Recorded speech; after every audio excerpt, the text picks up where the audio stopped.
Jadi vitamin C itu vitamin yang penting, ada gunanya, tetapi tidak ada urusan dengan sistem imun tubuh. Jadi imun tubuh itu sebenarnya kan kayak tentara. Gitu.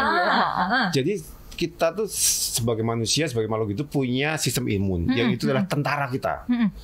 Lah, kalau tentaranya nggak sehat, ya siapapun musuh akan menang dong. Iya.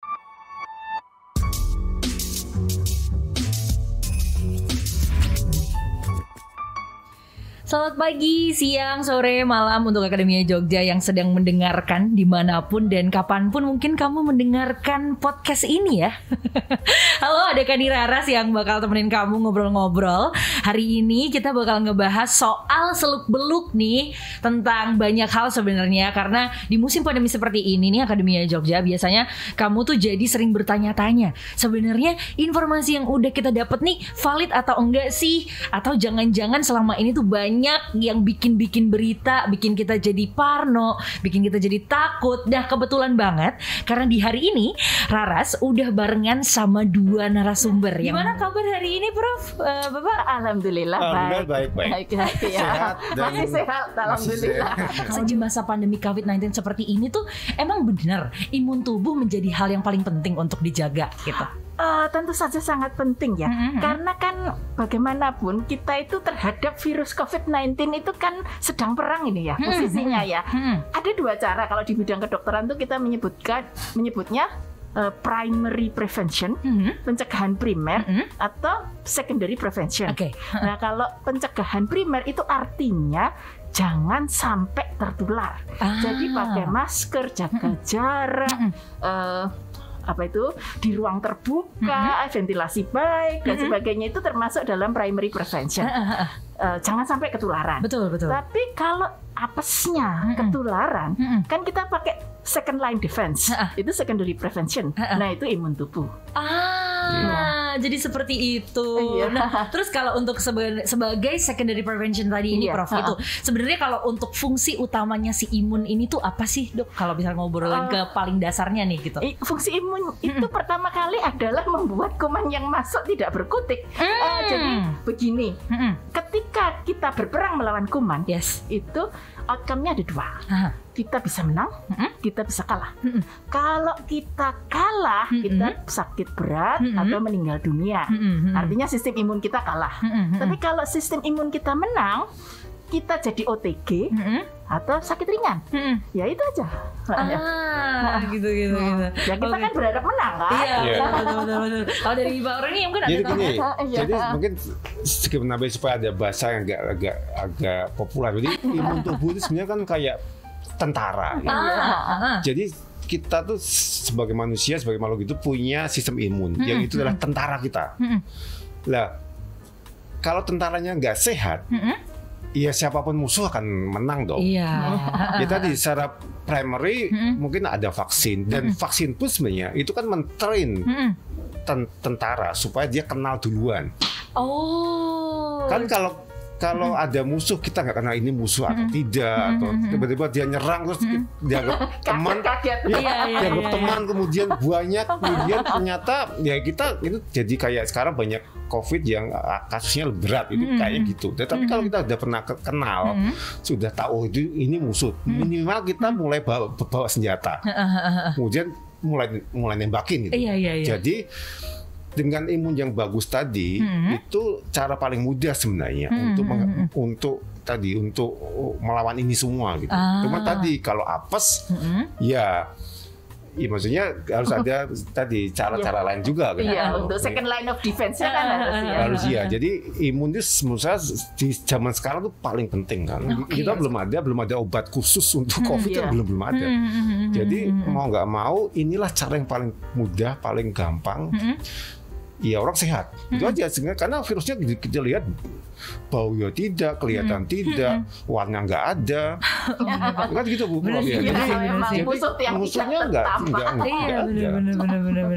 Jadi agak-agak susah kalau ngelawan itu, makanya kita sehat tuh kunci utama sekarang sih. Iya benar-benar.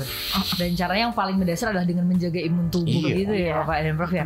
Terus gimana sih caranya untuk menjaga imun tubuh kita tuh tetap kuat? Gimana nih Pak caranya jaga si tentara-tentaranya kita nih tetap terlatih, tetap kuat gitu? Iya, mesti ada dua ya pasti ada secara psikis, secara makanannya harus dijaga. Jadi makannya sehat, makan yang berimbang, pasti lima sempurna itu harus dijaga. Pasti kemudian istirahat cukup ya standar ya, yang standar-standar. Iya, itulah kayak harus pikiran tenang, enjoy. Karena itu nanti kalau kita enjoy, kita relax, pasti kita senang, kemudian imun tubuhnya bagus gitu itulah. Kan kalau kita kena flu aja kan pasti dalam keadaan kita banyak kerjaan, banyak pikiran gitu. Saling berkaitan. Itu. Jadi sebenarnya hidupnya, jadi sekarang tuh orang harus berpikir sana mungkin. Jadi asupan bagus, pola hidup juga harus bagus. Jadi seperti itu. Terus sebenarnya berhubungan dengan COVID-19 ini, itu tuh apakah virus corona tuh benar menyerang imun tubuh kita, dan gimana sih Dok penjelasannya kok bisa si virus ini tuh menyerang imun tubuh kita gitu? Setahu saya ya ini COVID-19 tidak menyerang imun tubuh. Dia kan menyerang terutama yang paling umum adalah sel-sel saluran pernafasan. Iya. Jadi masalahnya selalu pneumonia, radang paru-paru yang paling banyak menimbulkan kematian kan ada di situ, pneumonia dan radang paru-paru. Meskipun nanti kalau sudah berat sekali bisa macam-macam menyerang sistem penjendalan darah dan macam-macam lanjut. Tetapi itu yang diserang. Tetapi yang melindungi kita kan sistem imun, supaya dia tidak merajalela. Misalnya pernah ada paper yang mengatakan kok ada misalnya orang kalau virus masuk itu tidak sampai ke paru-paru, tapi cuma hanya di saluran pernafasan sebelah atas. Jadi mungkin gejalanya cuma batuk yang ringan, tapi kok ada yang sampai ke paru-paru. Itu berarti kan bobol itu kan sistem imunnya, sehingga dia masuk lebih dalam. Jadi seperti itu ya. Kan ini kan virus baru gitu. Virus baru. Jadi tentara kita itu sistem imun kita nggak kenal. Makanya biasanya kan kalau yang akut tiba-tiba banyak di paru-paru kan itulah yang menyebabkan sampai meninggal atau sampai berat.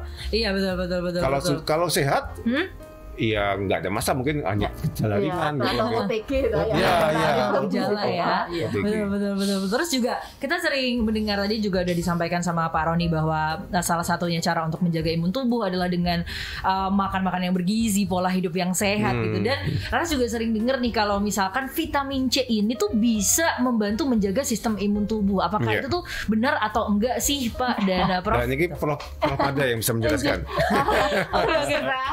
Zaman saya masih SMA sampai sekarang kira-kira 50 tahun yang lalu saya SMA dalam masalah terus terang atau 20 itu memang saya juga mengira vitamin C itu ada fungsinya untuk sistem imun tubuh.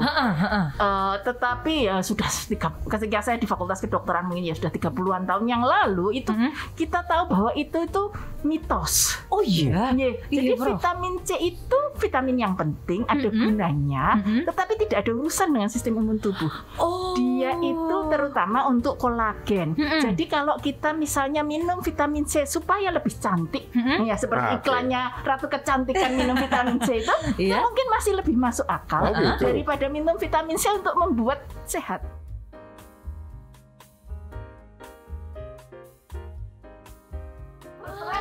Jadi begitu. Oke. Dan yang penting lagi vitamin C itu tidak bisa disimpan di dalam tubuh. Buang. Jadi kalau kita minum kebanyakan, itu akan dibuang lewat ginjal. Kalau dibanyakan dibuang, itu jadi batu. Namanya batu vitamin C. Jadi misalnya ada yang merekomendasikan tidak boleh minum high dose vitamin C lebih dari 3 hari berturut-turut. Ya itu aja, nggak boleh. Jadi nggak ada gunanya. Artinya dia itu banyak gunanya, tetapi tidak untuk signifikan untuk imun tubuh gitu ya? Atau tidak signifikan, tidak ada gunanya.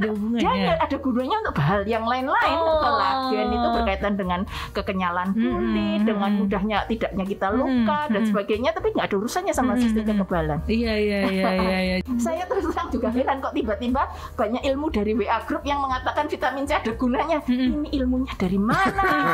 Jadi saya terus terang kadang ini saya kan berusaha searching toh, searching berbagai referensi, saya nggak menemukan tentang vitamin C berurusan dengan COVID kecuali satu, ada laporan kasus ya. Kira-kira dilakukan pada 5 pasien di Cina. Itu mereka pada pasien yang sangat berat yang di ICU itu memberikan vitamin C dosis megados, jadi sampai ribuan miligram infus dalam waktu 12 jam atau 8 atau 12 jam. Intravena gitu. Intravena ya. Jadi cepat sekali naik, kadernya dinaikkan tinggi sekali tapi pendek. Nah, ya itu cuma laporan kasus sih. Dan saya tidak mendengar penelitian itu diteruskan. Nah, jadi apakah itu ada manfaatnya atau enggak itu kayaknya belum mungkin secara teori tidak begitu masuk akal, jadi mungkin tidak ada yang melanjutkan. Terus kalau misalkan bukan vitamin C, apakah ada nih kayak vitamin yang lainnya atau mungkin zat-zat lainnya yang membantu untuk menjaga sistem kekebalan tubuh kita, Prof? Terus terang, yang pertama kali ditemukan ada hubungannya dengan sistem kekebalan itu vitamin A. Makanya balita itu kan selalu dapat vitamin A tiap 6 bulan karena ternyata vitamin A itu mengurangi risiko kematian pada balita akibat diare, akibat pneumonia dan sebagainya. Nah, ketika sebagian besar populasi sudah vitamin A-nya relatif cukup, nah anak balita kan sudah rutin ini dapatnya. Itu orang mulai melihat lagi adakah hal-hal lain yang punya hubungannya dengan kekebalan. Nah, yang berikutnya itu vitamin D terus terang, dan vitamin D ini sudah terbukti ya sejak lama itu bersifat sebagai imunomodulator. Imunomodulator itu tuh mengatur sistem kekebalan. Jadi kalau kekebalan itu bekerja terlalu berlebihan, misalnya pada penyakit alergi atau penyakit autoimun, itu dia berfungsi ngerem, menyeimbangkan. Nah, jadi menyeimbangkan. Seperti tadi Pak Roni bilang, ibunya komentar setelah minum vitamin D, teman-teman ibunya itu nyeri lututnya hilang. Itu logikanya sangat jelas, karena nyeri lutut pada orang tua itu berkaitan dengan autoimun. Jadi sistem kekebalan yang terlalu aktif yang menyerang lutut. Nah, itu dimodulasi oleh vitamin D. Jadi banyak yang keluhannya berkurang.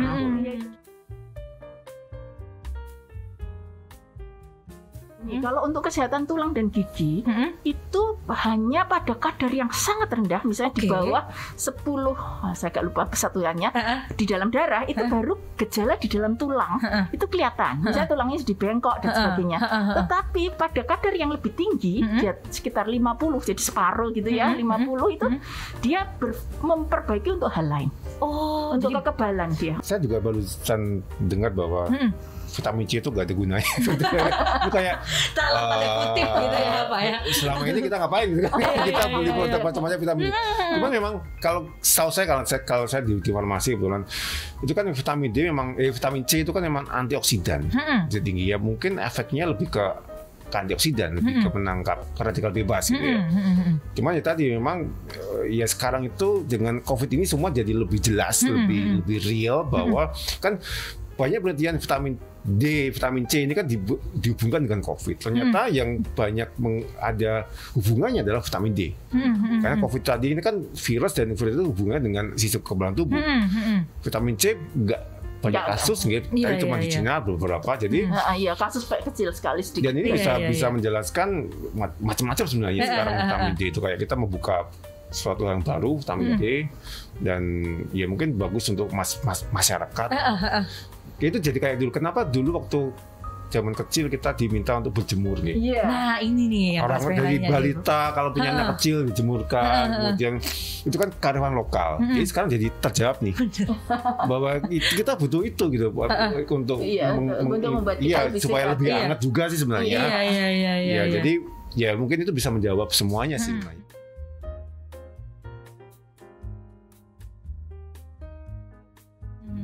Terus ngobrolin soal berjemur juga nih ya Prof, sebenarnya kan memang matahari itu kan sumber alami vitamin D juga gitu ya. Tapi kalau dalam satu hari itu sebenarnya kita dianjurkan untuk berjemur di bawah sinar matahari itu selama berapa lama sih Dok, Prof? Jadi begini ya, kenapa berjemur matahari itu termasuk sumber vitamin D? Sebetulnya di dalam tubuh kita, persis di bawah kulit kita, itu ada calon vitamin D. Jadi kita selalu punya calon. Kita punya produksi sendiri. Calon vitamin D di bawah kulit.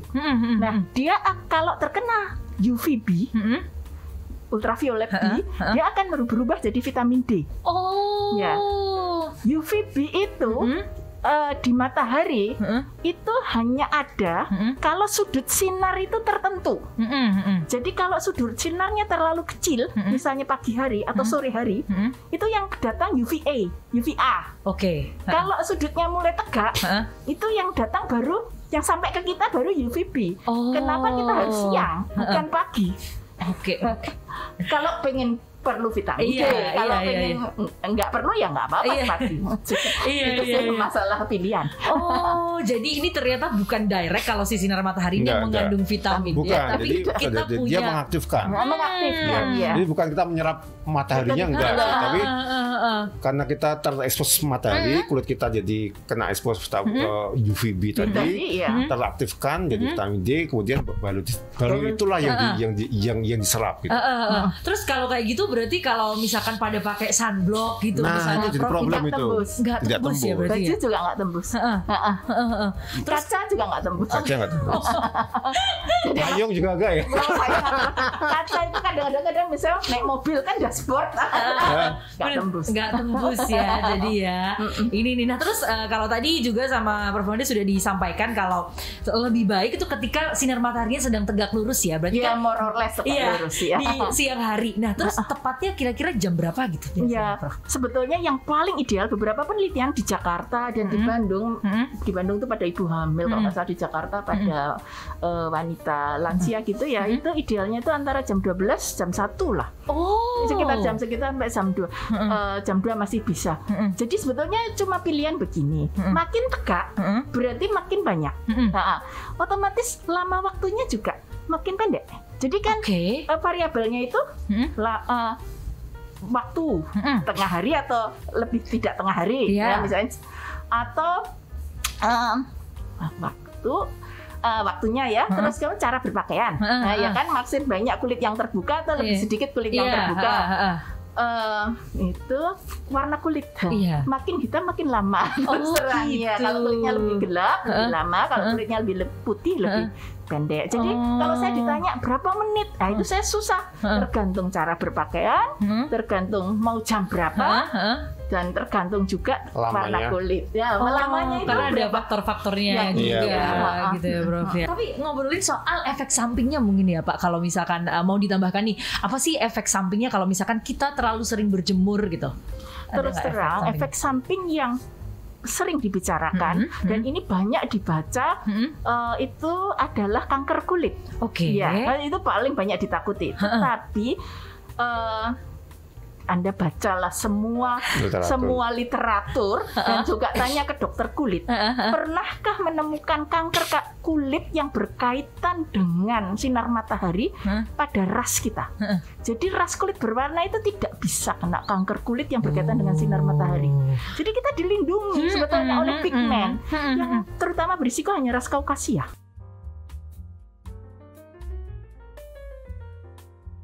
Ya sebetulnya kita lihat pekerjaan nenek moyang kita itu kan nelayan, petani, buruh bangunan, yang terpapar terus gitu ya. Kalau sudah ada kanker kulit kan sudah dulu mereka kena duluan daripada kita. Betul. Jadi kadang-kadang saya merasa menurut saya itu agak tidak masuk akal.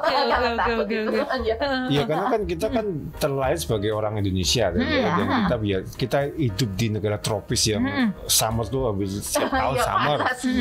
Jadi sebenarnya isu-isu kanker kulit sebenarnya isu-isu yang menurut saya tidak tepat sih. Kemudian ketakutan itu tidak tepat karena memang secara ras tadi, secara bangsa kita ngomong tentang itu, kita tuh sudah dibekali itu. Karena kalau enggak kan nggak mungkin kita ada di karena kita hidup di katulistiwa gitu kan. Misalnya dari matahari akan kenceng terus setiap saat. Dan saya belum pernah dengar sih ada, saya sendiri mungkin di kalangan di lingkungan saya nggak pernah dengar ada orang kena kanker kulit, maksudnya. Kanker kulit ada, tapi bukan berkaitan dengan matahari. Iya, lagi jarang banget, maksudnya. Nggak ada kalau yang berkaitan dengan matahari. Isu sekarang kulit kan jadi isu nggak terlalu besar, berarti kan ada kasus, cuman mungkin kecil sekali.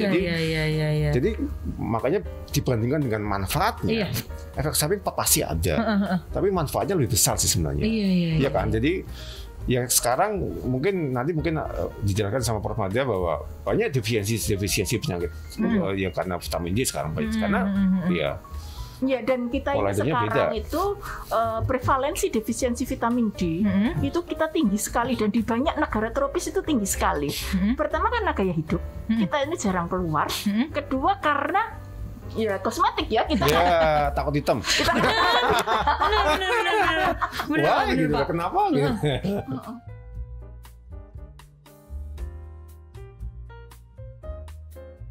Ini. Terus kalau misalkan selain sinar matahari ya Prof dan juga Pak itu apa sih sumber lainnya? Jadi natural source dari vitamin D sendiri mungkin kayak kalau vitamin C itu kan ada di jeruk gitu. Kalau vitamin D itu ada nggak sih kalau dari makanan-makanan sehari-hari atau source-source yang lain gitu? Yang setahu saya begini, vitamin D itu untuk makanan yang biasa kita makan itu relatif hampir nggak ada. Tapi memang ada beberapa makanan yang mengandung agak banyak vitamin D, misalnya salmon, terus lemak ikan kod. Saya juga belum pernah dengar lemak ikan kod itu apa aja. Terus ada beberapa makanan ya. Nah, terus kalau di Indonesia itu terus terang karena kalau di negara subtropik misalnya di Australia, Amerika atau Eropa banyak makanan itu yang disuplementasi.